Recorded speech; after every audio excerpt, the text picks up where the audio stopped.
Mark.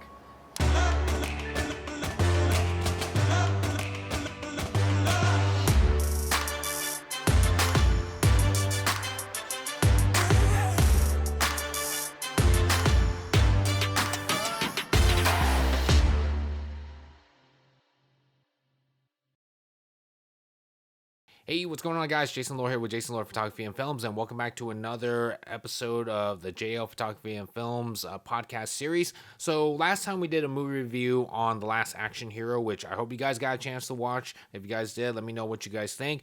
But this week, we're going to be doing another movie review on a movie that I just saw a couple nights ago, and I want to do this review right now while it's still fresh in my head and while I'm still excited about it too. It's the Death on the Nile. It's a murder mystery based on the novel by Agatha Christy, and it's also somewhat of a sequel to another movie based on her novel, which is what was it called? Murder on the Orient Express. So, if you guys know Agatha Christie, she's all about murder and mysteries and just mystery.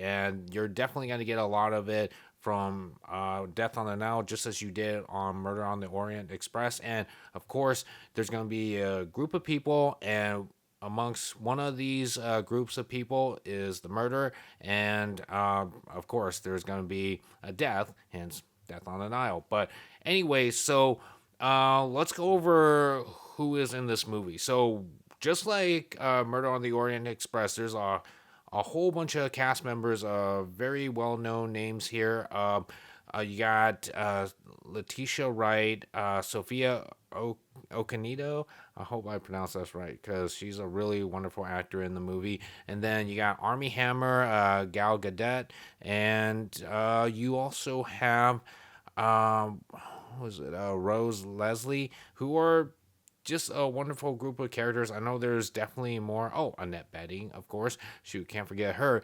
And unfortunately, I hate to say this, as famous as they are, one of them is going to die in this movie. So now the question is going to be not who, but who did it. So along with Hercules Poirot, played by Kenneth Branagh, we're going to be solving a mystery. So hope you guys love mystery films as much as I do. I'm all about just paying attention to details, even on a regular basis of watching a film, because every film always leaves a clue to telling you what's going to happen next. And definitely by far this film left a lot of clues to where if you don't pay attention, you will miss it and you will not figure out before Hercules Poirot figures it out. So that's the fun part about this film, is trying to figure it out until the very end. So let's go ahead and get started.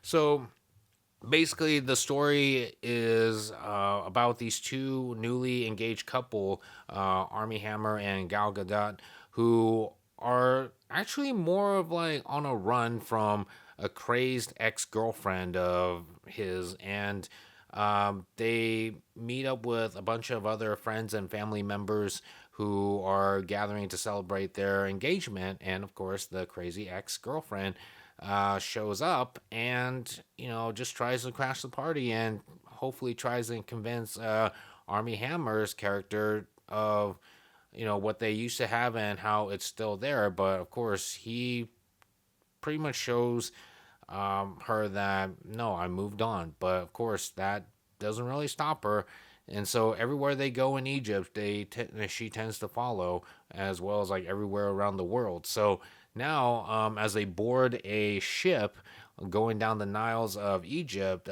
they're hoping that was probably the best way of avoiding her. Period. And so along this boat trip, you have all the other cast members who are also along with the ride, and of course you have Hercules Poirot, who is, supposedly on a holiday, but of course, there just so happens to be a murder happening on the ship.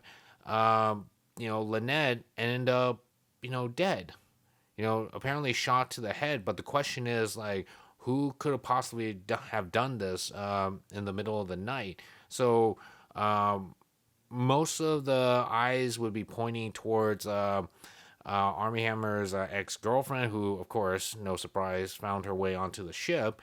but apparently she was out cold too, supposedly that night. So now you have a boat full of friends and families who knows Lynette, but now it's a question of like who could have possibly have done it because no one else was allowed on board and no one else got off the ship the next day when they found her dead. So the killer is still on board, and now the question is what who could have done it and what was the motive behind it. So me and my friend Pete, when we were watching this movie, he pretty much already had an idea of who did it, but the question is again, what is the motive behind it and how did he or she did it. Sorry, guys. I'm not trying to spoil this for you guys because I really want you guys to watch this movie and I don't want to spoil the fun for you guys because, again, it's all about looking for the clues. And a lot of those clues were already from the beginning of like the trip to Egypt and then onto the boat and up till the murder. So,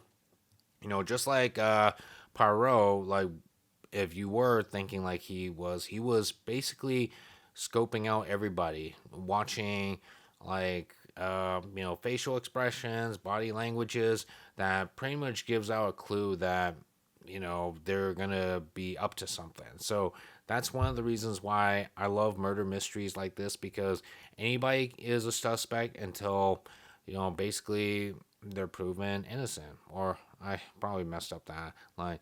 Guilty until proven innocent. I believe that's the word. And so, yeah, so basically, I had an idea of who did it. And in the end, me and Pete were actually right.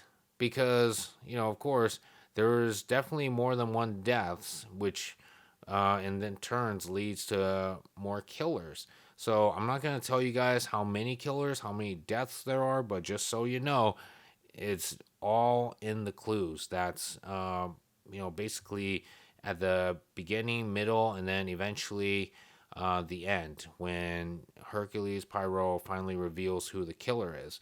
And it's one of those moments where you really try to think back. It's like, okay, who was here?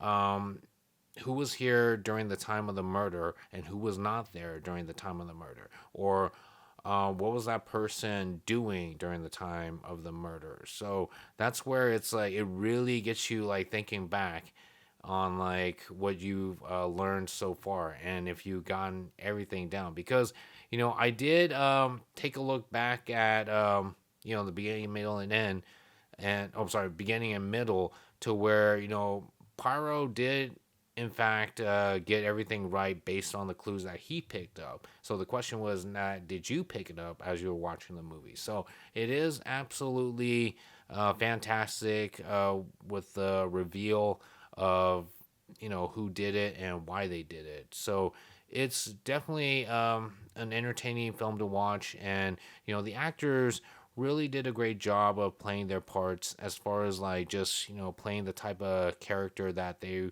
were supposed to be. The only question is like now after watching the film is does it stay true to the book. I'm actually considering reading the novel now too because the movie really was entertaining and fun to watch and just made me realize how much I love mystery movies or just mystery stories in general. So yeah, definitely looking to read not just the book the Death of the Nile, but definitely her other books as well when I get a chance. But yeah, this is a fun movie to watch. It's definitely a movie where again you have to pay attention in order to find the clues and pretty much find out who did it. So if you guys enjoy movies like that, I definitely highly recommend you guys watch it. It's very exciting and again very fun to watch, and it's just one of those movies that really gets you like very you know very involved into the film. So hope you guys would check it out. It's still in theaters right now, but otherwise, if not anymore, it's definitely going to be available on DVD or streaming. So I highly recommend you guys check it out. It's a really great film. But otherwise, that's it for this review on the film. I would definitely give it a 9 out of 10. Just really great job of like telling the story from beginning, middle, and end. Actors did a great job with their roles, and the reveal was absolutely you know exciting. I was gonna say phenomenal, but shoot, that might be taking a little too far. But I mean, heck, it was phenomenal to me because I did kind of get it right, but I don't want to spoil too much because I'm really excited about talking about this film too. I know with my friend Pete, we after we watched the movie, we were like just going back and forth of like all the clues that we picked up and why we thought that it was this person that did it. So it's um, yeah, definitely something that I really want to talk to someone about it, but only if you watch the movie. So please watch the movie so we can talk about this. But anyways, yeah, that's it for this review. Hope you guys would think about watching this. If you guys already watched this movie too, let me know what you guys think. Let's get together and talk about this film and just see how much clues we got and who we thought did it. So, but anyways, so yeah, hope you guys enjoyed this review and found it helpful. And if you guys did, definitely leave a like or dislike. And if you guys want to check out more reviews too, upcoming reviews, definitely hit that subscribe button on my YouTube channel so that way you can get those updates. And if you guys want to check out more of my videos or work, you can find them on my social media network as well. But until then, this is Jason Lore with Jason Lore Photography and Films, bringing you art, stories, and entertainment.